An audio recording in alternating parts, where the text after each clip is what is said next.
Question number 2, यानी आज हम शुरू कर रहे हैं अपनी DPP 5 जो फोटो इलेक्ट्रिक इफेक्ट पे है। इसके न्यूमेरिकल्स में गलती होती है। तो क्वेश्चन नंबर 2 पे हम आते हैं। जिस क्वेश्चन नंबर में मेरे को क्या कहा है उससे पहले I need to know the formula which says everyone incident energy is equals to binding energy plus kinetic energy. Are we clear on this? Right. So अब मुझे पता है इनकी जगह मैं क्या क्या लिख सकती हूँ, क्या नहीं लिख सकती, वो सब हम हर क्वेश्चन में बदलते जाएंगे। सेकंड क्वेश्चन कहता है थ्रेश होल्ड फ्रीक्वेंसी आपको दी जा रही है किसी एक मेटल की, मेटल का नाम नहीं दिया, थ्रेश होल्ड फ्रीक्वेंसी आपको दी जा रही है। तो थ्रेश होल्ड फ्रीक्वेंसी क्या होती है? Remember, minimum amount of frequency which is required to produce the energy to eject out most loosely bound electron from metal atom. तो वो एनर्जी प्रोवाइड करने वाला फोटोन, उसकी फ्रीक्वेंसी मेरे को न्यू नॉट दे दी। तो बाइंडिंग एनर्जी का मतलब क्या था? H into new not plus, उसके बाद क्वेश्चन क्या कह रहा है? Calculate the kinetic energy. तो मुझे निकालना ही ये है, और ये तो मुझे पता चल गया, I am going to find out this. तो अब मेरे को क्या करना होगा? अगला पार्ट क्या है, क्या दिया इसके अंदर? when radiation of frequency nu hits the metal, metal पे कौन सी फ्रीक्वेंसी का फोटोन हिट किया जा रहा है? 1 इंटू 10 की पावर 15। तो यानी यहां पर मैं क्या लिखूंगी? H इंटू 1 इंटू 10 की पावर 15। और दूसरी फ्रीक्वेंसी क्या दी है? अब तो दिख ही रही होगी हम सबको, राइट। सेकेंड फ्रीक्वेंसी इसके अंदर मेरे को दे रखी है 7 इंटू 10 की पावर 14। अब आती है बारी कैलकुलेशन की। तो आप लोग वैल्यू पुट करते वक्त दोनों जगह एच पुट करके दोनों एच को मल्टीप्लाई नहीं करेंगे। बहुत बच्चों ने किया होगा एच इंटू दिस, क्या 1 से ही तो मल्टीप्लाई करना है, तो कौन सा बड़ा था, कर दिया, तो बचिए इससे, हर जगह 1 नहीं होगा। और ऐसे यहां भी एच से इसको मल्टीप्लाई करने की जरूरत नहीं है। इन प्लेस जो लास्ट क्लास में हमने किया था कॉमन लिया जा सकता है, तो वो वाला कॉमन वाला फॉर्मूला सीधा ही बोल दीजिए आप लोग मेरे को, H nu I minus nu naught is equals to kinetic energy. अब मेरे पास सॉल्विंग की बारी आएगी। तो सॉल्विंग की बारी जब आएगी, एच क्या है? 6.6 इंटू 10 की पावर माइनस 34। मेरे को ये सब्ट्रैक्ट करना भी बच्चों का देखना है कि कैसे करते हैं, मैथ्स को कैसे डील करते हैं आप लोग। ये मैंने सही लिखा है? -14 है ना? सिर्फ 15 है, ओके, तो ये मेरी गलती है, राइट। सो अब यहां पर मैं क्या करूंगी? 1 10 की पावर 15 ही रख लू इसकी जगह, 1 इंटू 10 की पावर 15 की कोई जरूरत ही नहीं है यहां पर। और इसकी जगह यहां क्या लिखूं मैं? 7 इंटू 10 की power 14 is equals to kinetic energy. अब कोई मेरे जैसा बैठा हो जिसको ये कैलकुलेशन तब नहीं आती थी मेरे को, जब मैं 11th में थी, इधर उधर से सीखी, जुगाड़ लगाया कि ऐसे किस तरह से कैलकुलेशन होती है। तो अब इसमें आप क्या करिए, जो कॉमन ले सकते हो कॉमन लो पहले, राइट। होल्ड इट, मुझे नहीं आता भाई, मुझे मुझे इतना अच्छे से नहीं आता जितना अच्छे से आप लोगों को आता है, तो मेरे को समझने दो। मैं इसमें से क्या कॉमन ले सकती हूँ? 10 की पावर 14। तो 6.6 इंटू 10 की पावर -34, और मैंने इधर बाहर क्या ले लिया? 10 की पावर 14। तो यहां क्या बचेगा? 10, और इधर क्या बचेगा? तो जो मल्टीप्लाई हो रहा है पावर्स में, उसमें कॉमन टर्म को मैंने निकाल लिया बाहर, और कॉमन टर्म को बाहर निकाल लिया, तो अब मेरे पास ये आया। तो 10 में से 7 गया तो क्या बचा? 3। तो इट इज 6.6 इंटू 3 इंटू 10 की पावर 14 इंटू 10 की पावर -34। 10 की पावर्स मैंने एक साइड में कर ली, हैंडल करनी इजी हो जाएंगी। और इन दोनों को किया तो शायद -20 दिख रहा है मेरे को, और इसको भी मैं कर ही लूंगी। 19 पॉइंट समथिंग, 19.8 इंटू 10 की पावर -20। बेटर वेज 1.98 इंटू 10 की power -19 joules. This should be my kinetic energy. मुझे पता है मेरी क्लास में बहुत लोगों का ये हो गया होगा, लेकिन मैंने क्यों लिया? सिर्फ एक तरीका सेट करने के लिए कि कैलकुलेशन में अपने आप को बहुत क्लटर फ्री रखो। जी सर। डेसिमल लगाना जरूरी होता है, स्टैंडर्ड नोटेशन है। अगर आप अपने किसी सवाल के जवाब को किसी वेरीफाइड फोरम में सबमिट करेंगे, आपका जवाब एक्सेप्ट ही नहीं होगा अगर पहली डिजिट के बाद डेसिमल नहीं है। साइंटिफिक नोटेशन है। कोई साइंटिस्ट बात करेंगे, आपसे किसी तरह का वैल्यू रिपोर्ट होगी, आप देखोगे जितने आंसर्स होंगे हर एक में मैं ये करूंगी, आदत पड़ गई है साइंटिफिक नोटेशन की। स्टैंडर्ड साइंटिफिक नोटेशन का तरीका यही है, आपको पहली डिजिट के बाद डेसिमल लगाना है, बेशक 10 की पावर कितनी करनी पड़ जाए। तो थर्ड क्वेश्चन, राइट? थर्ड किसी का डाउट है? बहुतों का। बस ठीक है। थर्ड क्वेश्चन मेरा लेने का मकसद है, अगर फर्स्ट और सेकंड आप लोगों को आ गए तो थर्ड पे मैं शिफ्ट हो सकती हूँ। एवरीवन, फर्स्ट और सेकंड में तो सिर्फ कैलकुलेशन ट्रैप था जो मैंने सिखा दिया। चलिए अब हम पहुंचते हैं क्वेश्चन नंबर थर्ड पे। क्वेश्चन नंबर थर्ड क्या है, बहुत अच्छे से सुनिए, पहले मैं छोटे छोटे टुकड़ों में पढ़ूंगी। When electromagnetic radiation of wavelength 300 nanometre falls on the surface of metal, मैं यहीं रुक जाऊंगी। यानी कि मेरे को इंसिडेंट वेवलेंथ कितनी दे रखी है? 300 नैनोमीटर, विच मींस 300 इंटू 10 की पावर -9 मीटर, और कैन आई से 3 इंटू 10 की पावर -7 मीटर्स। पहले इस पे हामी भरिए। ये इंसिडेंट वेवलेंथ थी, इसीलिए मैंने आई लगा दिया। ठीक है, इसके बाद मेरे से क्या कहा गया है? And emitted with kinetic energy, एक electrons are emitted with this much of kinetic energy. बस इसी में फंसा दिया आपको। काइनेटिक एनर्जी कितनी दे रखी है? Have a look. Kinetic energy आपको दी है 1.68 इंटू 10 की पावर 5 जूल्स। आज का टेस्ट आपका लिखने वाला होगा सब। तो अब मेरे पास काइनेटिक एनर्जी में यूनिट का गेम देखो। 1 मोल इलेक्ट्रॉन्स की काइनेटिक एनर्जी है बच्चों। 1 मोल पता है? 6 इंटू 10 की पावर 23 इलेक्ट्रॉन्स। और आपको पता है इतने सारे इलेक्ट्रॉन्स निकालने के लिए इतने ही फोटोन लगे होंगे, क्योंकि एट अ टाइम तो एक ही फोटोन गिरता है। एक फोटोन गिरा होगा एक एटम पे, एक इलेक्ट्रॉन निकला। फिर दूसरा फोटोन गिरा, दूसरा निकला। 100 फोटोन गिरे, 100 इलेक्ट्रॉन निकले। 1 मोल फोटोन गिरे, 1 मोल इलेक्ट्रॉन निकले। एट ए टाइम एक फोटोन से एक ही इलेक्ट्रॉन निकल सकता है। यही बात हम 2 दिन से सेटल कर रहे हैं। सो परीक्षित, हो रहा है ये क्वेश्चन? कौन सा कर रहे हो अभी? थर्ड। तो चलो, अगर किसी को लग रहा है इसके बाद हो जाएगा तो अपने आप करिए, वरना मेरी मेरी डिस्कशन को सुनने का एक फायदा है, कहीं आप फंसोगे नहीं। अब आपको पर मोल का एक्चुअल मतलब अब और बेटर पता लगेगा। 2 दिन से बात सुन रहे हो, एट ए टाइम एक फोटोन गिरता है। एट ए टाइम अगर 100 इलेक्ट्रॉन निकल रहे हैं, मतलब उसके ऊपर 100 फोटोन गिरे होंगे। 100 के 100 की एनर्जी सेम होगी, एच न्यू, राइट? तो 1 मोल इलेक्ट्रॉन्स की काइनेटिक एनर्जी दी है। ठीक है, मैंने नोट कर ली। अब देखते हैं मेरे से पूछा क्या है। What is the minimum energy? Minimum energy क्या थी? थ्रेशहोल्ड, कम से कम, वर्क फंक्शन, यही सब इस्तेमाल किया था हमने, वर्क फंक्शन। चलिए, what is the minimum energy needed to remove an electron from sodium? तो मेरे को क्या निकालने को कहा? एक तरह से बाइंडिंग एनर्जी। कैन आई से बाइंडिंग एनर्जी ही पूछी हुई है मुझसे। तो अब मेरे पास तो फॉर्मूला था, incident energy is equals to binding energy plus kinetic energy. अब वैल्यू पुट करते हैं, जहां पुट करते हैं उसके बाद कैलकुलेशन भी मैं करूंगी आपके साथ। अब आप सोचो, इंसिडेंट एनर्जी क्या होगी एवरीवन? एच सी बाय, आज के टेस्ट में मैंने कुछ प्लैंक्स पे पूछ लिया, फोटोन पे पूछ लिया, तो फैलना मत, ये आज का टॉपिक नहीं है। जब मैं E is equals to H nu कर रही हूं, E is equals to H C by lambda कर रही हूं, तो आज प्लैंक्स चल रहा है, आज के डिस्कशन में है। ठीक है, तो ये मेरे पास आई क्या हुआ? एच सी बाय लेमडा आई। एवरीवन क्लियर है ये बात? तो अब एच और सी की वैल्यू मैं अभी पुट नहीं कर रही, आप खुद पुट करिएगा, जो लास्ट क्लास में आपको बोली गई थी। एच और सी आपके पास है ऑलरेडी, उसको मल्टीप्लाई करके आप जानते हो क्या आता है। So don't put, directly use that calculation. इसकी जगह क्या पुट करूंगी मैं? 3 इंटू 10 की पावर -7 पुट करेंगे एवरीवन। तो मेरे पास इन तीनों की वैल्यू तो है।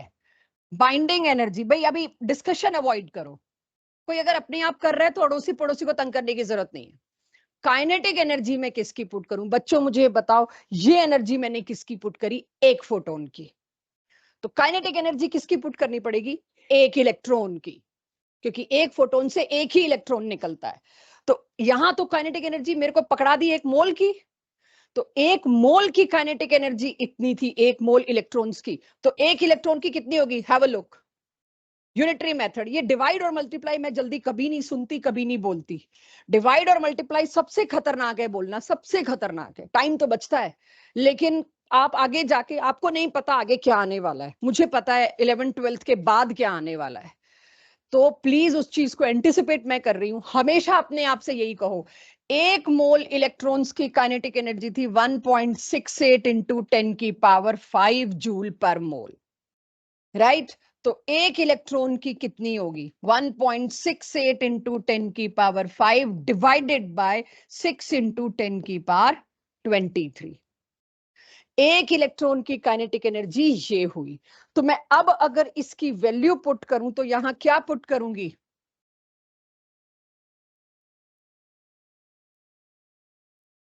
अब इन तीनों टुकड़ों में से 2 टुकड़े आप सॉल्व करिए अपनी कॉपी में। पहले इसे इजी करिए, यहां पर क्या आता है उसे इजी करिए, फिर अभी इसमें एक स्ट्रगल और आएगा, मैं वो सॉल्व करवाऊंगी। दोनों हिस्सों को इजी करें, या मजबूरी है एच यूज करना पड़ेगा आपको, आपके पास ऑप्शन ही नहीं है अब। एच आपको यूज, एच और सी का प्रोडक्ट जो मैम ने लास्ट क्लास में बताया था वो यूज करना पड़ेगा। Easy out and tell me. अभी इसके बाद एक स्ट्रगल और आएगी। हो गया परीक्षित सॉल्व? ये अविनाश सॉल्व हो गया भाई? अर्पित यहां तक पहुंचे 2.8 तक? तुम्हारी गर्दनों को ट्रस्ट कर रही हूं मैं कि हाँ हाँ वाली। ठीक है भाई। ये आया शगुन, इधर इधर इधर, ये आया। देखो जैसे जैसे हम आगे बढ़ते जाते हैं ना, वो चीजें जो छठी सातवीं आठवीं नौवीं में कराई होती है वो बहुत मुश्किल लगने लगती हैं। हम गलती उसी में करते हैं। तो ये है सच, और अभी जो सच भी देख लेते हैं, ठीक है? अब हमें क्या समस्या हुई? हमें एक पॉइंट इधर खिसकाना था, राइट? एक पॉइंट इधर खिसकाने के लिए क्या करना होगा? नीचे 10, ये 10 ऊपर लेके जाऊंगी तो क्या होगा? -19। 4-5 आवाजें उठी, यार ये तो -18 से -17 होना चाहिए था, एक तो अभी भी तंग है। हाँ, नहीं -1 किया, लेकिन बीच में तुम भी थोड़ा डावाडोल तो हुए थे। हाँ, सब बोलने लग गए ऑब्वियसली। हमारा काम है तुम्हें कंफ्यूज करना, हम क्यों नहीं बोलेंगे? बोलेंगे छोड़ो। 4 ऑप्शन जो मिलेंगे ना, उसमें एक में 10 की पावर -18 होगा, एक में 10 की पावर -17 होगा, और एक में 10 की पावर -19 होगा। ऐसे लालच दिए जाएंगे तुमको, तुम लपकोगे उन लालच को, राइट? तो एनीवेज आई होप यहां तक तो हम पहुंच गए। तो good mistakes, high level mistakes हुई हैं इसमें अभी। फोटो इलेक्ट्रिक इफेक्ट में, केमिस्ट्री में तुम्हें नहीं डाउन होने देंगे। तुम्हारे को डाउन अगर कहीं किसी क्वेश्चन में करेगा तो मैथमेटिकल कैलकुलेशन करेगा, लिख लेना ये बात। और 2 साल बाद भी, अभी 12th के सीनियर्स जो भी हैं, मिलो उनसे, पूछो उनसे कि कल की थी बात।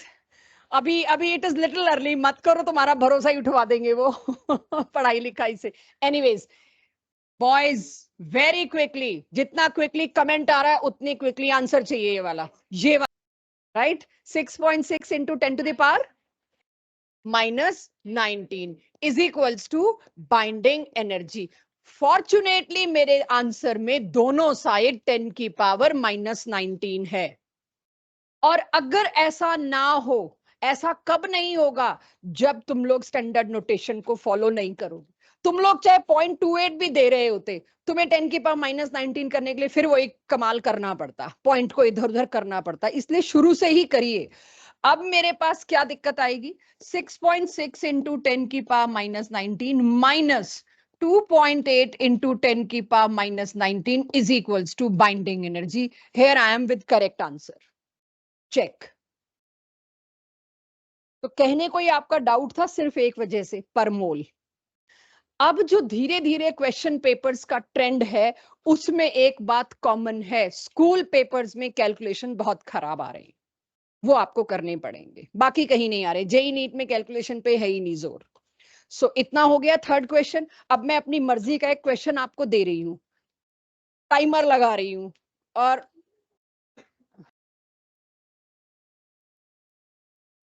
बस। कौन सा क्वेश्चन? अच्छा, इसमें अगला पार्ट वो भी, यस, ये इसी के ऊपर मैंने अगला क्वेश्चन ढूंढ रखा था, बट अभी अभी मैं बताती हूँ इसमें आगे क्या पूछा है। आप ना लपक के इस क्वेश्चन को सॉल्व करने की जल्दबाजी में मत रहिए। इस क्वेश्चन में हमने इतने कॉन्सेप्ट्स आपके चेक करे हैं जो आपको बहुत जल्दी टेस्ट में दिखने लगेंगे। इसके बाद इसमें क्या पूछ लिया, आपको बाइंडिंग एनर्जी जैसे ही मिल गई तो आपको क्या मिल गया, minimum required energy. Everyone, threshold मिल गया या वर्क फंक्शन मिल गया। तो अगर आपको बाइंडिंग एनर्जी ई मिल गई जो कि नॉट है, यानी आपको क्या मिल गया, frequency. Listen to my statement very carefully. अगर मैं आपसे पूछूं मैक्सिमम फ्रीक्वेंसी, ना ना ना sorry, minimum frequency required to eject most loosely bound electron, निकल जाएगा, क्योंकि आपको मिनिमम एनर्जी पता है। Energy is directly proportional to frequency, इस पे हम वैसे ही लड़ाई लड़ रहे हैं कि energy is directly proportional to frequency. Planck और आइंस्टाइन ने हाथ मिला लिया और वो तो सेटल हो गई बात। अब अगर मेरे को फ्रीक्वेंसी पूछना होता है तो आपसे पूछती हूँ, what is minimum frequency required to create photoelectric effect. अगर मुझे वेवलेंथ पूछना होगा तो मुझे क्या करना होगा, inversely proportional. What is maximum wavelength required to eject out electron. ध्यान से सुनना, जल्दी नहीं, कि आप एक तरफ तो कह रहे हो ये एनर्जी क्या है, मिनिमम, कम से कम कितनी जरूरी है ताकि इलेक्ट्रॉन इजेक्ट हो, और वेवलेंथ पूछते वक्त वो पूछ रहे हो आप ज्यादा से ज्यादा कौन सी वेवलेंथ ले ताकि एनर्जी इजेक्ट हो, क्योंकि सॉरी इलेक्ट्रॉन इजेक्ट हो, क्योंकि एनर्जी और वेवलेंथ इनवर्सली प्रोपोर्शनल है। Check the statements. Threshold frequency is, यही सब चीजें लिखवानी है आज टेस्ट में मैंने आपसे, अभी लिखना मत, टेस्ट में लिखेंगे सीधा। Threshold frequency is minimum required frequency to eject out most loosely bound electron from an atom. Threshold wavelength के लिए क्या बोलोगे, बड़ी अजीब सी बात लगेगी लिखते वक्त। Threshold wavelength is maximum wavelength required so that minimum energy can be met, which is needed to eject out electron, क्योंकि वो इनवर्सली प्रोपोर्शनल है। तो फ्रीक्वेंसी थ्रेशोल्ड के लिए, थ्रेशोल्ड का डे टू डे लाइफ में मतलब है कम से कम इतना तो चाहिए मेरे को, और वेवलेंथ थ्रेशोल्ड के लिए मैं बोलती हूं ज्यादा से ज्यादा इतना तो लगेगा, राइट। तो वेवलेंथ के लिए मैक्सिमम, फ्रीक्वेंसी के लिए मिनिमम। Clear everyone. ये एक क्वेश्चन मैंने इसीलिए भी चूज किया था, मेरे को दो ऑपोजिंग चीजें बतानी थी, कुछ कैलकुलेशंस भी थी, पर मोल भी था। चलिए अब मैं आ जाती हूं इस क्वेश्चन, इस डीपीपी के एक और क्वेश्चन पे जो मुझे बहुत अच्छा लगता है, that is question number 9। Check, critical मतलब मिनिमम। एवरीवन, मिनिमम तो नहीं, बट वही बात है, अब मैं मैक्सिमम बोलती हुई अटपटी लगती हूँ, तो क्वेश्चन में मैं मैक्सिमम वेवलेंथ नहीं दूंगी। अब आपको समझ में आ गया मिनिमम मैक्सिमम का गेम, तो उन्होंने अब मिनिमम मैक्सिमम टर्म ही हटा दी। अब क्या बोलेंगे, थ्रेशोल्ड और क्रिटिकल। अपने आप समझो, मिनिमम मैक्सिमम हम क्यों हिंट दें, हम क्यों हेल्प करें उसके अंदर। तो अब आपको थ्रेशोल्ड के लिए क्रिटिकल, थ्रेशोल्ड, वर्क फंक्शन, ये सब मिलेगा। मिनिमम मैक्सिमम हम ही आपस में बात करेंगे। तो वेरेवर यू फाइंड क्रिटिकल, मतलब आपसे बाइंडिंग एनर्जी, थ्रेशोल्ड एनर्जी से रिलेटेड इंफॉर्मेशन मांगी जा रही है, या थ्रेशोल्ड फ्रीक्वेंसी या थ्रेशोल्ड वेवलेंथ मांगी जा रही है। तो that is why I chose these two questions. मुझे फिफ्थ क्वेश्चन चाहिए, करिए आप लोग अपनी कॉपी में वैल्यू पुट करिए। आपके पास डीपीपी दोनों के पास नहीं है, आपकी कहाँ गई, घर पे रह गई। आपसे ली हुई है ना मैंने, जाते वक्त देख लेना, ठीक है। मैं भी ज्योति मैम से और मंगवा देती हूँ, एक तो चाहिए शेयर करने को। मुझे नहीं पता, फिफ्थ और नाइन्थ करो। हाँ ठीक है, अपनी अपनी कॉपी में जिनका नहीं हुआ वो करें, पहले फिफ्थ करो फिर नाइन्थ करो, और जिनका फिफ्थ नाइन्थ दोनों हो गए हैं ऑब्जेक्टिव डीपीपी अब भी बैठ के कंप्लीट करो, आई एम वेटिंग। अब मैं क्वेश्चन नंबर 9 पे आ रही हूँ, सब्जेक्टिव का। किसी का फिफ्थ अटका हुआ हो तो ममता मैम को अपने पास बुला लेना, ठीक है। हाँ जी, कोई बात नहीं। अब है मेरे पास, what is the ratio between the energies of two radiations, one with a wavelength 6000 angstrom and other with the wavelength 2000 angstrom। तो मेरे को एनर्जीज का रेशियो मांगा है, energy 1 by energy 2, it is equal to what, hc by lambda 1 divided by hc by lambda 2। I know ये दोनों cancel हो जाने हैं। सो E1, बिल्कुल सही कह रहे हो, बट एक ही जना बोल सकता है एक बारी में। E1 by E2 is equals to lambda 2 by lambda 1। तो there is no need to find energy then find ratio, HC HC तो कट ही जाना है। तो इस तरह से λ2 तो अब तो आपके लिए बचा ही कुछ नहीं। अच्छा, इसमें मेरे को एक चीज बताओ कुणाल, अभी एक चीज बताओ, 9th क्वेश्चन में मुझे एंगस्ट्रॉम को कन्वर्ट करना चाहिए मीटर में? कोई जरूरत ही नहीं है, ऊपर नीचे दोनों ही कन्वर्ट करोगे तो कट जाएगा, जबकि हमने कहा है कि करो, but there is no need, ऊपर नीचे कट जाएगा वो। एवरीवन ऑल सेट हो जाएगा ये क्वेश्चन? आगे तो तुम लोग कर ही लोगे, वो थोड़ी पूछूंगी मैं।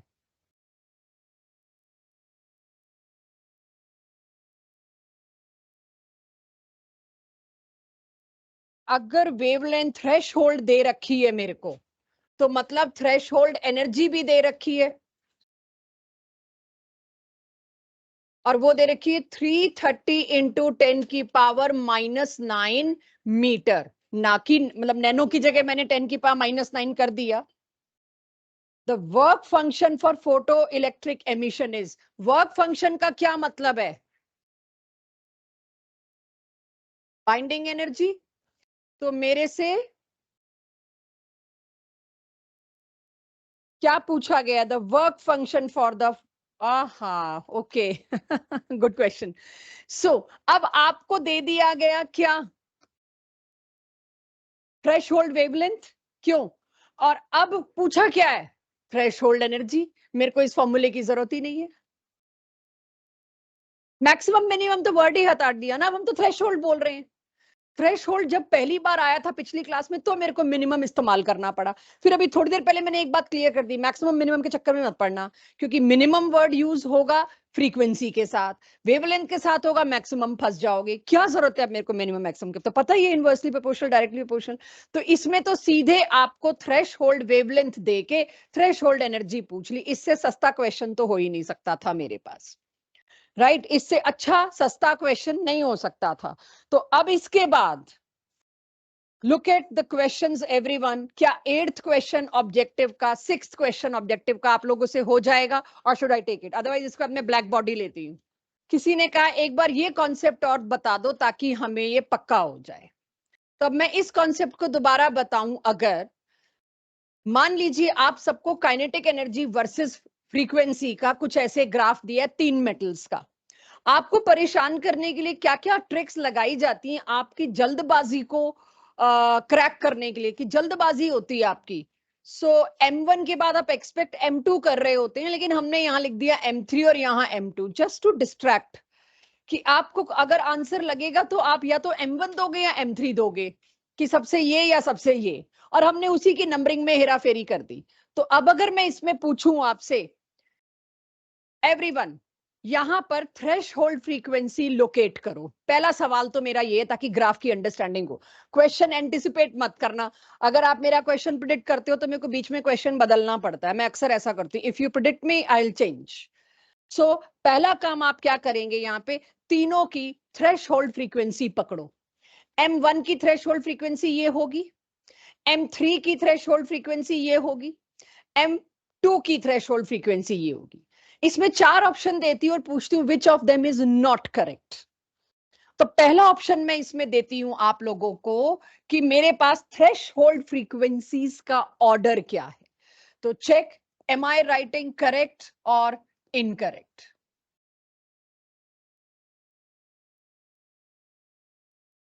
चेक करो बस। इनकरेक्ट है ये। मैंने तो करेक्ट की कोशिश की थी, पता नहीं क्या गड़बड़ होगी मुझसे। सबसे ज्यादा, किधर हो, इधर रहो। सबसे ज्यादा फ्रीक्वेंसी थ्रेशोल्ड, ये क्या है?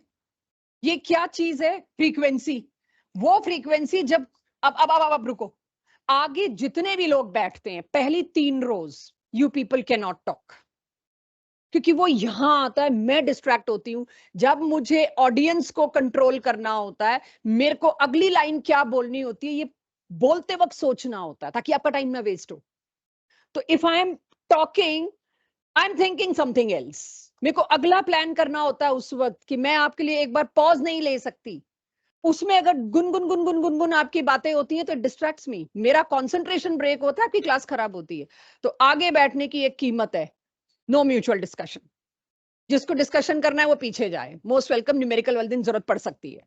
सो यहां देखिए, दिस इज द फ्रीक्वेंसी जिस वक्त कोई इलेक्ट्रॉन इजेक्ट नहीं हुआ। मैंने ग्राफ यूं करके भी बताया था। पहला मेटल M1 वो था जिसमें इजेक्ट करने के लिए फ्रीक्वेंसी की वैल्यू ये थी, दिस इज μ1। सबसे कम वैल्यू इसी की थी, तो मैंने सबसे कम पे ये लगाया। उसके बाद किसकी फ्रीक्वेंसी आई? इसकी। और उसके बाद किसकी आई? इसकी। मैंने 1 2 3 का 1 3 2 कर दिया आपको परेशान करने के लिए, बस और कुछ नहीं। और ऐसा अक्सर होगा। तो first statement I am writing is correct. दूसरा स्टेटमेंट मैं लिखती हूं वेवलेंथ को लेके। अगर मेरे को वेवलेंथ को लेके करना है तो उल्टा ही तो करना है, इनवर्सली प्रोपोर्शनल। तो मैं क्या करूंगी, थ्रेशोल्ड वेवलेंथ का ऑर्डर ये होगा। अब तो करेक्ट आ ही जाएगा, मैंने कर ली मेहनत। अब करेक्ट देके तुम लोग कोई तीर नहीं मार रहे हो, अभी तो मेरी वजह से हो रहा है जो हो रहा है, तो तीर थोड़ी देर में मरवाएंगे आपसे। ठीक है, चलिए इसके बाद सी ऑप्शन में देती हूं साइज को लेके।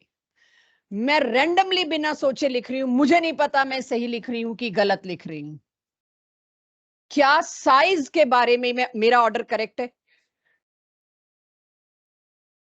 M1 सबसे बड़ा, तभी उसका इलेक्ट्रॉन न्यूक्लियस से सबसे दूर, मोस्ट लूजली बाउंड। सबसे दूर है तो उस इलेक्ट्रॉन को निकालना सबसे आसान, सबसे कम एनर्जी। सबसे कम एनर्जी मतलब सबसे कम फ्रीक्वेंसी। तो सबसे कम फ्रीक्वेंसी जिसमें लगी है वो सबसे बड़ा होगा। तो सबसे कम फ्रीक्वेंसी किसमें लगी है? M1 should be largest. आगे का ऑर्डर आप खुद लगा सकते हैं। तो ये कॉन्सेप्ट कभी डायरेक्ट जंप मत करना। दिस इज वेयर वी से केमिस्ट्री इज लिटिल ट्रिकी। आज क्या कॉम्प्लिकेशन क्रिएट किया, मैंने 4 स्टेटमेंट्स दे दी। अगला कॉम्प्लिकेशन क्या दूंगी, 4 ग्राफ दूंगी और कहूंगी किसके अंदर ये बात एप्लीकेबल होती है, ढूंढना पड़ेगा चारों में से कौन सा। तो कुछ भी कर लें हम, कॉन्सेप्ट एक ही है। आपको एक ही बात देखनी है, जो सबसे बड़ा है उसकी थ्रेशोल्ड फ्रीक्वेंसी सबसे कम हो, दैट्स इट। लेकिन इतने से काम चलेगा नहीं, आपको खुद पहुंचना होगा, लैंड करना होगा, पेशेंस से क्वेश्चन करने होंगे। क्लियर सबको? तो ऑब्जेक्टिव डीपीपी और सब्जेक्टिव डीपीपी डिस्कस करने का इरादा था फोटो इलेक्ट्रिक इफेक्ट की डेप्थ को समझना। कितना कुछ पता चल गया मेरे को इससे, साइज की भी कंफर्मेशन आ गई। अब अगला चैप्टर जब हम आपको पढ़ा देंगे, सेम ग्राफ आएगा उसके अंदर, और मेरी डीपीपी में पूछा हुआ है इनमें से कौन सा सोडियम, कौन सा पोटेशियम, कौन सा सीजियम।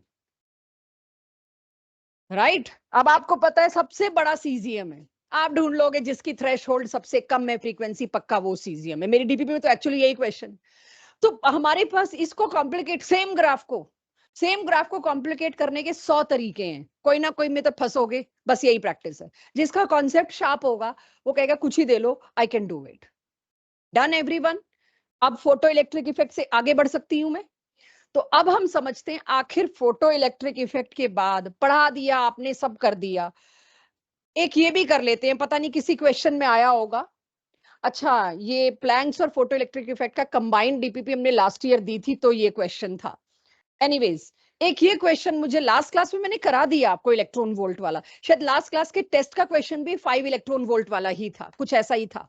तो मेरा अंदाजा था कि मेरे को एक बार और अच्छे से बात करनी है इलेक्ट्रॉन वोल्ट को लेके।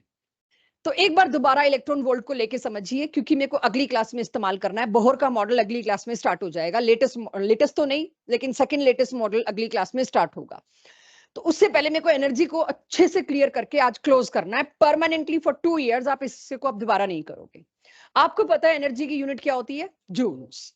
वोल्ट क्या होता है? लास्ट क्लास में मैं वोल्ट इंट्रोड्यूस किया था, आपने मुझे पोटेंशियल वगैरह बताया भी था। आज सिर्फ सुनिए, आज कुछ पूछ नहीं रही मैं, आप कुछ बोलिए मत, कुछ नए तरीके से बात की जा रही है। लास्ट क्लास में वो लिया था जो आपको आता है, अब उसके ऊपर थोड़ी सी इंफॉर्मेशन ऐड ऑन करते हैं। Volt is potential, right. Volt का एक और फॉर्मूला होता है वर्क बाय चार्ज, आपको पता होगा ये। अगर मैं कहती हूं किसी चीज में 1 वोल्ट है तो उसका मतलब क्या है? 1 जूल, वर्क की यूनिट तो 1 जूल ही होती है, पर चार्ज। अब चार्ज की यूनिट क्या है? कूलम। 1 joule per coulomb. क्या आज के बाद मैं 1 वोल्ट को 1 जूल पर कूलम कह सकती हूं? कहा जा सकता है शायला? 1 वोल्ट इज 1 जूल पर चार्ज। आप लोगों को मेरे साथ ही रहना है। अब हो गए न्यूमेरिकल्स, थोड़ा सा थ्योरी पे आते हैं। 1 जूल पर कूलम।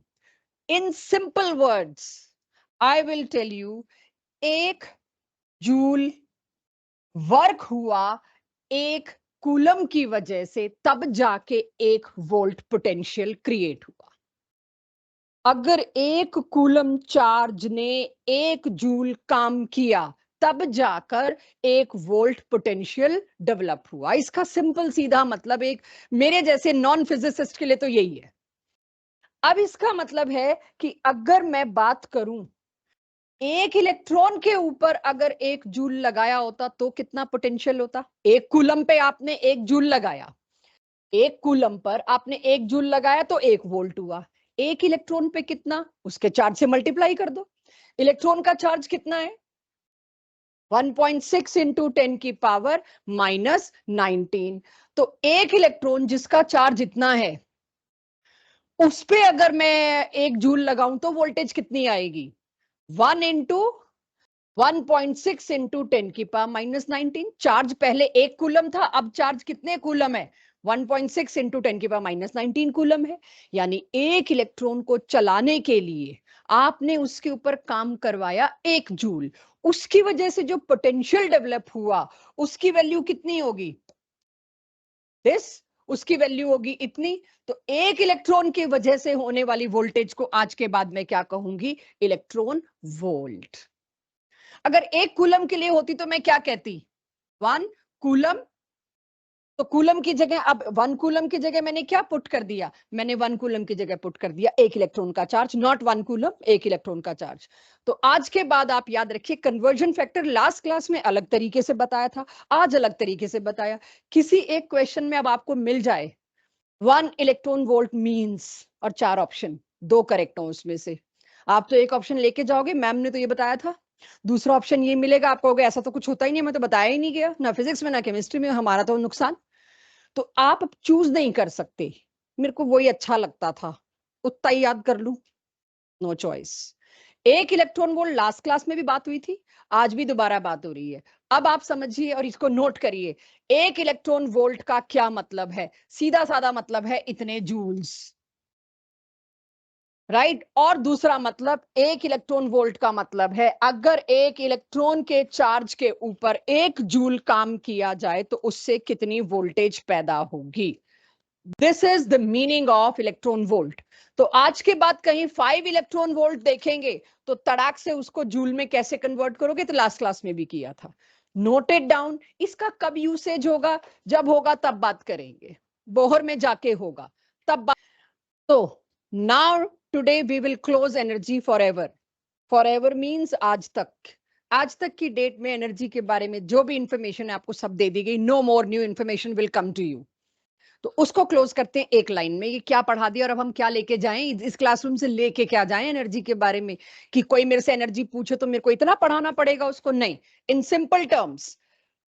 तो 5 इलेक्ट्रॉन वोल्ट को कन्वर्ट कर लेंगे, 6 इलेक्ट्रॉन वोल्ट को कन्वर्ट कर लेंगे। तो अब मैं आ रही हूं एनर्जी के क्लोजर पे। तो एनर्जी के क्लोजर पे अगर मुझे आना है तो मुझे ये पता होना चाहिए भाई मेरे को क्या बताया गया। रदरफोर्ड के बाद किसी ने कहा लाइट, अब तो लाइट पे आ रहे हैं दोबारा, लाइट इज वेव। आज तक आप लोगों ने कहीं ना कहीं फिजिक्स में वेव्स की कुछ प्रॉपर्टीज पढ़ी होंगी, जिसमें से एक प्रॉपर्टी मैंने पकड़ी कॉन्टिन्यूअस, क्योंकि मुझे उसी को गलत साबित करना था। मैंने, हमारी स्टडी का पर्पस क्या था? जो गलतियां हैं उनको ग्रो करते जाएं, उनको खत्म करके नई चीजें लाते जाएं। वेव्स के बारे में और आप क्या जानते हैं 9th-10th क्लासेस से? दे रिफ्लेक्ट। वेव किसी जगह टकराएगी तो रिफ्लेक्ट होके वापस आएगी। वेव्स स्कैटर होती हैं और रिफ्रैक्ट होती हैं, डिफ्रैक्ट होती हैं। अब ये रिफ्रैक्शन और डिफ्रैक्शन क्या है, ये थोड़ा सा और आगे बढ़िए फिजिक्स में आ जाएगा, वेव्स पे पूरा चैप्टर है। तो जैसे रिफ्लेक्ट का सिंपल मतलब है कहीं पे टकराई और लौट के आई, तो वेव की ये भी एक खूबी है कि वो रिफ्लेक्ट होती है। मटेरियल जरूरी नहीं है रिफ्लेक्ट हो, मतलब वो ठीक है आपने किसी भारी चीज पे डाला तो रिफ्लेक्ट होगा, लेकिन कंपल्शन नहीं है। वेव्स तो छोटी से छोटी भी है, रिफ्लेक्ट होगी। इसी तरह से वेव्स के ऊपर जो स्टडी हुई, अब तो लाइट पड़ गई, क्या है भाई लाइट एनर्जी है क्या? तो एनर्जी के किसी भी लैंप से आते हुए रेडिएशंस के डिफ्रैक्शन और रिफ्रैक्शन पैटर्न्स उतार दिए पेज पे। डिफ्रैक्शन का प्रॉपर एक पैटर्न आएगा, मैक्सिमा मिनिमा मैक्सिमा मिनिमा, जिसको आप फिजिक्स में पढ़ेंगे। तो डिफ्रैक्शन के पैटर्न पेज पे उतार के ला के दे दिए मेरे को हर लैंप से निकलने वाली लाइट या एनर्जी से। अब तो वो वेव्स एनर्जेटिक वेव्स है रेडिएशन से, सारी रेडिएशन, चाहे वो सन की है, चाहे वो ट्यूबलाइट की है, चाहे वो बल्ब की है, उन्होंने लाके मेरे को, किस साइंटिस्ट ने? डेविसन एंड जर्मर, इन दो साइंटिस्ट ने हमको डिफ्रैक्शन पैटर्न लाके दे दिए जो सिर्फ और सिर्फ वेव के हो सकते हैं। करो बात। अब हम तो फंस गए, बात तो सही है। जब किसी चीज के डिफ्रैक्शन पैटर्न को आपने पेज पे लाके दे दिया प्रूफ के साथ और कहा अपने घर में निकाल लो, निकल जाएगा, निकाला और निकल गया डिफ्रैक्शन पैटर्न। डिटेक्टर ने बता दिया इसका डिफ्रैक्शन पैटर्न ऐसा है। डिफ्रैक्शन सिर्फ और सिर्फ एक ही चीज का हो सकता है, वो है वेव। तो यहां पर एक बात तो साबित हो गई, एनर्जी वेव तो है। लेकिन दूसरी तरफ मैं आइंस्टाइन को कैसे डिक्लाइन करूं? वो कहते हैं एनर्जी वेव नहीं है, एनर्जी तो छोटे छोटे छोटे पैकेट्स में आ रही है। तो एनर्जी तो मटेरियल है। यानी आज के बाद से आप याद रखिए, एनर्जी के कॉन्टिन्यूअस नेचर को diffraction pattern, refraction pattern, reflection से साबित किया गया, courtesy scientist Davisson and Germer. लेकिन एनर्जी के मटेरियल पार्टिकल होने को, एनर्जी का मैटर जो मुझे दिख रहा है, कोई कह रहा है मेरे को आइंस्टाइन की एनर्जी मैटर है, भाई बंद के एक बाउंड्री में आती है, जिस चीज की बाउंड्री है वो मैटर है। Matter is something which has some shape, some boundary. तो जिस चीज की बाउंड्री है, जिसका पैकेट है, वो मैटर ही है। तो फोटो इलेक्ट्रिक इफेक्ट को एक्सप्लेन करने के चक्कर में आइंस्टाइन ने उसका पार्टिकल नेचर डेवलप किया। और जब आप आइंस्टाइन साइंटिस्ट का नाम लेते हैं तो उसका मतलब उनका सिनोनिम ये है। आई एग्री, प्लैंक्स का कंट्रीब्यूशन था, लेकिन प्लैंक्स कहीं और थे, फोटो इलेक्ट्रिक इफेक्ट कहीं और था। उन दोनों को जोड़ के इस एक्सप्लेनेशन को रिसर्च करके देने वाले आइंस्टाइन थे। जब उन्होंने एनर्जी को मैटर से कंबाइन कर दिया कि जो चीज एनर्जी है वो मैटर भी है, जो चीज मैटर है वो एनर्जी भी, यानी वेव भी है। तो आज के बाद से हम ये बोलेंगे लाइट का डुअल नेचर होता है। जो बात समझानी है वो पकड़ लो। फिजिक्स वालों को डिफ्रैक्शन रिफ्रैक्शन पैटर्न समझाने हैं तो वो झंडा उठा के खड़े होंगे, लाइट इज वेव। केमिस्ट्री वालों को इलेक्ट्रॉन समझाना है तो हम झंडा उठा के खड़े होंगे, नहीं, लाइट इज मटेरियल। लेकिन एट द एंड क्या है? आपकी एनसीईआरटीज, आपकी बुक्स, रिसर्च पेपर्स की एंड स्टेटमेंट क्या है? Light actually shows both behaviours, it has two faces. कुछ बिहेवियर वेव नेचर से सेटिस्फाई हुए, कुछ बिहेवियर का एक्सप्लेनेशन पार्टिकल नेचर से सेटिस्फाई हुआ। आज तक इसका कोई तोड़ नहीं है। यही आगे जाके आपकी साइंस होगी। कोई बॉन्ड पूरा कोवेलेंट नहीं है, कोई बॉन्ड पूरा आयोनिक नहीं है। कोवेलेंट कैरेक्टर और आयोनिक कैरेक्टर है। कुछ बॉन्ड हैं पूरे कोवेलेंट मानते हैं, वो आगे आएगी। मतलब हर जगह आपको बीच का रास्ता ढूंढना पड़ेगा। तो आपकी लाइफ में ब्लैक और व्हाइट ना होके अब क्या हो जाएगा? ग्रे।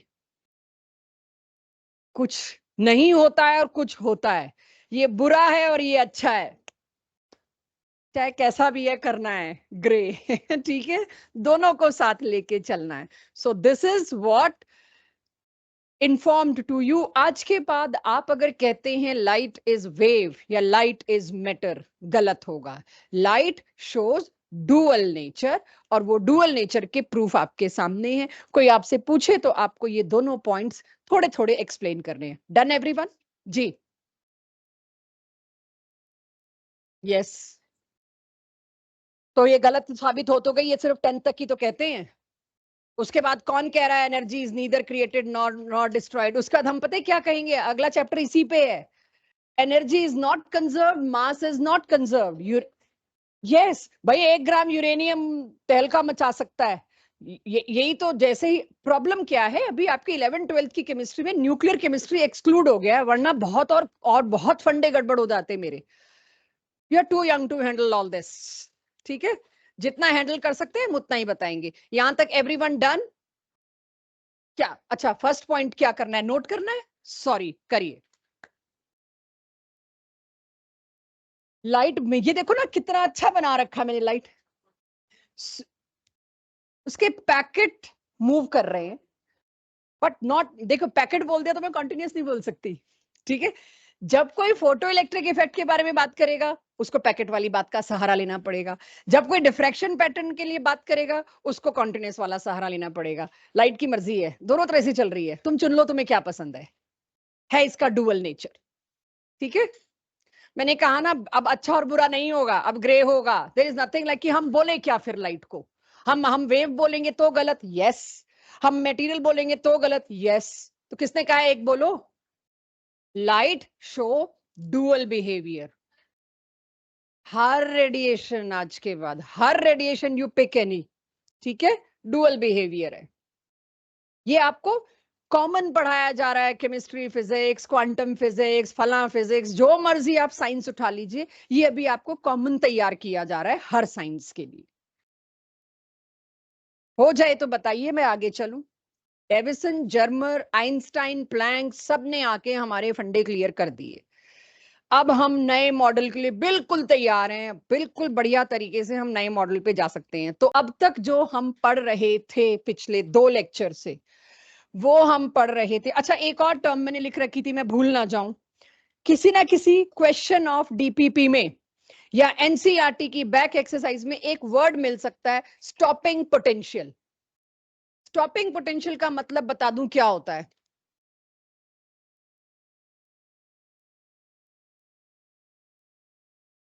ये तो पता है हम सबको, मैक्स अभी तक बताया नहीं था मैंने, अभी नहीं लिखती, ये हम सबको पता है, राइट? अगर एक इलेक्ट्रॉन इजेक्ट हो रहा है किसी मेटल की प्लेट से बाय इंसिडेंट लाइट, मेटल की प्लेट से एक इलेक्ट्रॉन एकदम से इजेक्ट होके निकल पड़ा, किस एनर्जी से निकल पड़ा? Kinetic energy.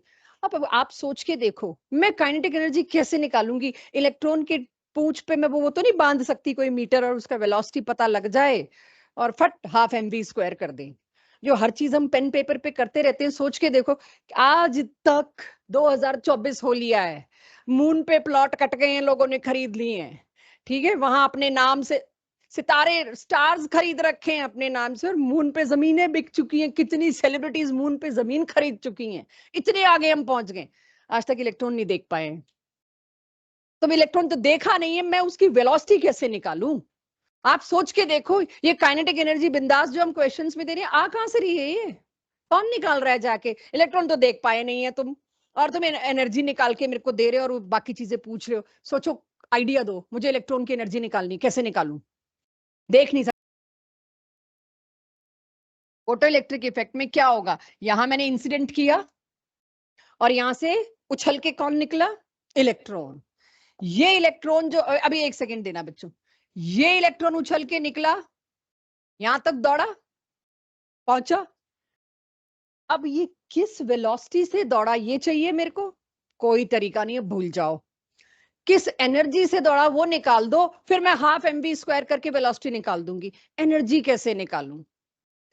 तो इसके लिए शब्द आया स्टॉपिंग पोटेंशियल। इस इलेक्ट्रॉन को निकलने से रोकने के लिए मुझे कितनी एनर्जी निकालनी लगानी पड़ेगी? मैक्सिमम। ये इलेक्ट्रॉन निकले और निकल के दौड़ ना पाए। इफ आई एम इलेक्ट्रॉन और मेरी बाउंडेशन है, मैं इस यहां से उतर के दौड़ूंगी, तब मेरी काइनेटिक एनर्जी शुरू होगी। तो मेरे को उतर के दौड़ने से रोकने के लिए कितना पोटेंशियल लगाना पड़ेगा? वो बराबर होगा मेरी एनर्जी के। मैं इधर से एनर्जी लगाने के चक्कर में इसको तो नाप नहीं सकती, मैंने ऑपोजिट फोर्स बराबर लगाना शुरू किया, और जिस पोटेंशियल पे इलेक्ट्रॉन निकलने बंद हो गए, मुझे पता है निकल सकते हैं लेकिन मैंने निकलने रोक दिए, मतलब वो पोटेंशियल एग्जैक्टली मैच कर गया इलेक्ट्रॉन की एनर्जी से। इसीलिए काइनेटिक एनर्जी मैक्सिमम को एक और शब्द से जाना जाएगा, स्टॉपिंग पोटेंशियल। क्वेश्चंस में तैयार रहिएगा। काइनेटिक एनर्जी नहीं पूछ के अब आपसे हम क्या पूछेंगे? इस निकलने वाले इलेक्ट्रॉन को रोकने के लिए कितना पोटेंशियल देना पड़ेगा, जितनी उसकी kinetic energy. Note down this. Anything? आ सकते हैं यहाँ वापस सब लोग पढ़ने अब? तो अब तक आप लोग क्या कर रहे थे? अब तक आप लोग कर रहे थे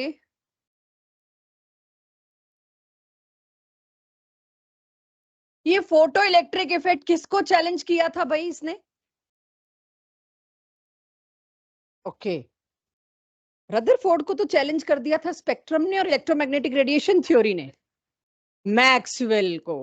यानी अब तक हम पढ़ रहे थे और मैंने आपको हेडिंग डलवाई भी थी, लिमिटेशन ऑफ इलेक्ट्रोमैग्नेटिक थ्योरी। निकालना वो पन्ना अपनी कॉपी में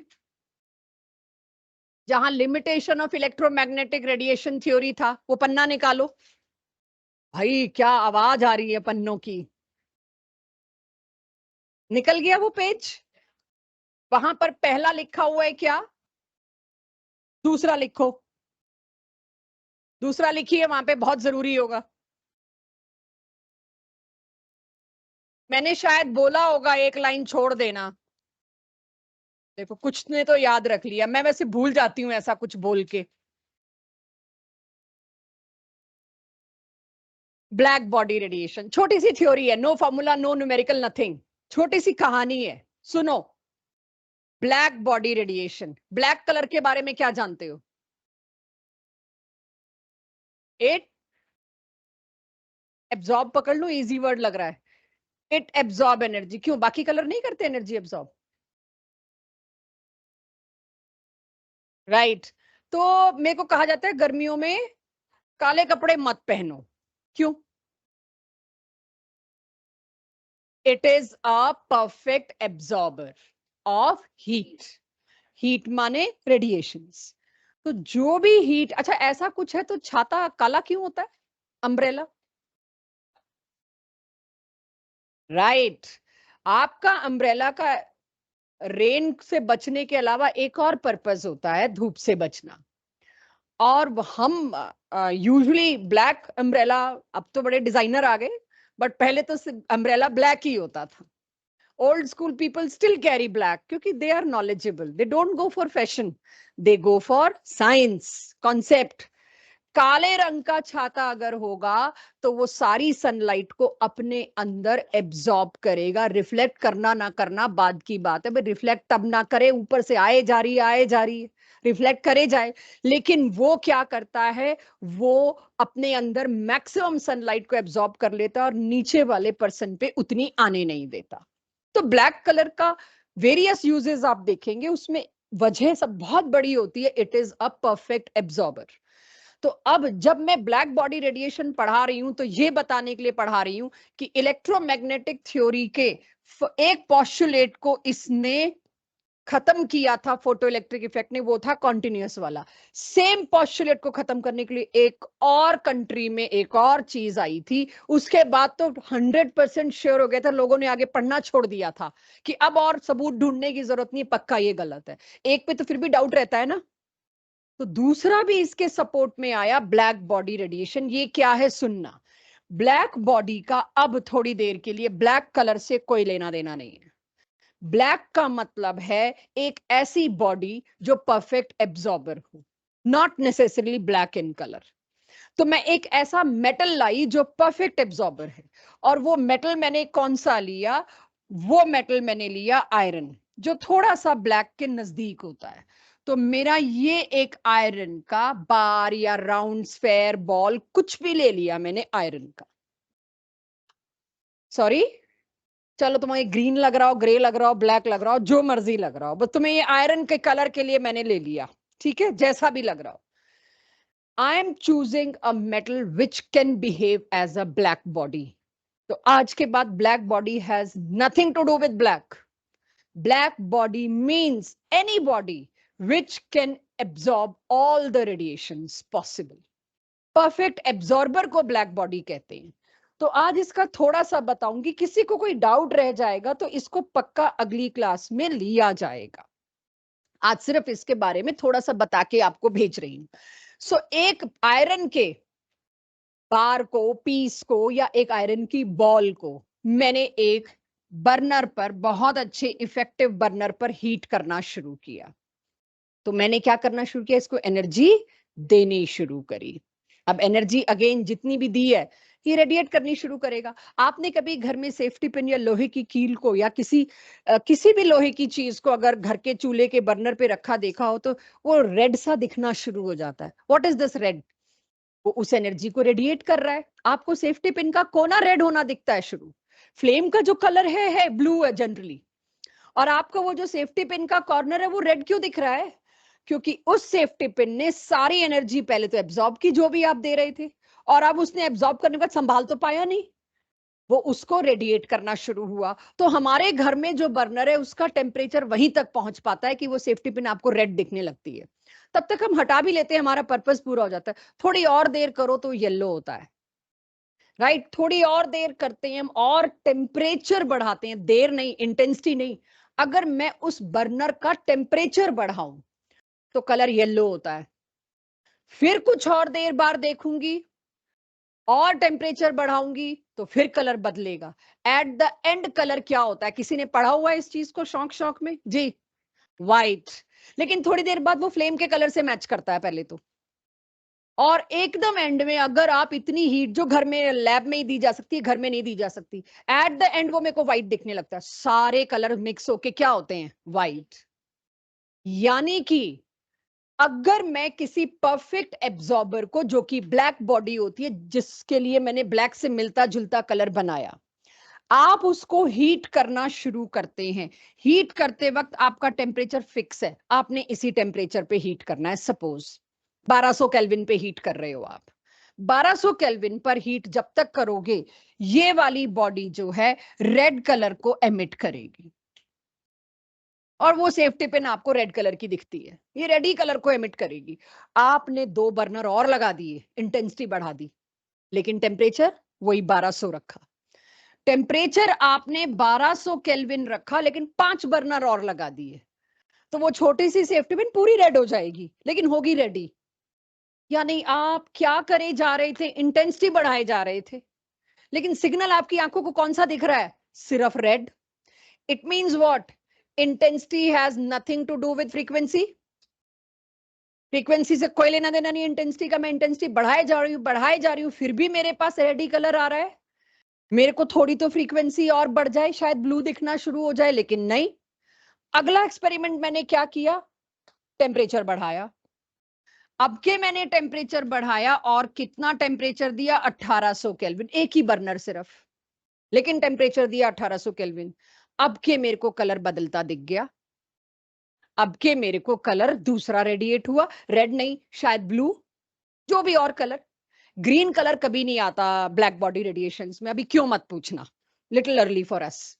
बट ग्रीन कलर कभी नहीं मिलता ब्लैक बॉडी रेडिएशंस एमिट होते वक्त, ग्रीन कलर होता ही नहीं है। लेकिन रेड के बजाय मेरे को फ्रीक्वेंसी जो एमिट, अब के मैंने क्या चीज बढ़ाई बच्चों? अब मैंने कोई इंटेंसिटी तो नहीं बढ़ाई, मैंने टेम्परेचर बढ़ाया। टेम्परेचर बढ़ाने का मतलब क्या? और हीट बढ़ाई। हीट बढ़ाने का मतलब क्या? अब के मैंने एनर्जी बढ़ाई। तो रेड के बजाय कोई और कलर आया, और कलर बदलने का मतलब क्या होता है? फ्रीक्वेंसी या वेवलेंथ बदलना। अब के मेरे को रेड की जगह कौन सा कलर दिखने लगा इसमें? सपोज दिखने लगा ब्लू। तो ब्लू कलर नजर आया मेरे को T2 पे, और रेड कलर नजर आया मेरे को T1 पे। यानी टेम्परेचर बढ़ाने से पक्का एनर्जी तो बढ़ती है, हीट बढ़ रही है, उसी से कलर बदला। तो हीट बढ़ने से, एनर्जी बढ़ने से, टेम्परेचर बढ़ने से कलर बदला, मतलब फ्रीक्वेंसी बदली। It means energy has everything to do with frequency. Otherwise black body radiation experiment का कोई और एक्सप्लेनेशन ही नहीं था। आइंस्टाइन भी और कॉन्फिडेंट हुए, हम भी और कॉन्फिडेंट हुए। दो दो एक्सपेरिमेंट्स ने आके बता दिया कि भाई energy has nothing to do with intensity, continuous नहीं हो सकता। कॉन्टिन्यूस होता तो एनर्जी और इंटेंसिटी की थोड़ी तो रिश्तेदारी होती। तो ब्लैक बॉडी रेडिएशन हेल्प्ड अस। तो अगली क्लास में शुरुआत में फिर से एक बार ब्लैक बॉडी की बात करूंगी, क्योंकि आप लोगों ने अब तक तो देख लिया होगा, दूसरी बार करने में ज्यादा बेटर समझ आता है। तो आज ब्लैक बॉडी नोट मत करिए, ब्लैक बॉडी आपके टेस्ट में भी नहीं है। मैंने तो सिर्फ 10 मिनट थे तो फायदा उठा लिया कि ब्लैक बॉडी रेडिएशन करते हैं। अगली 2 classes will be on Bohr's model, new model. तो अगली 2 क्लासेस में आप लोग उस हिस्से पे आएंगे जहां से जेई और नीट में सबसे ज्यादा सवाल पूछे जाते हैं।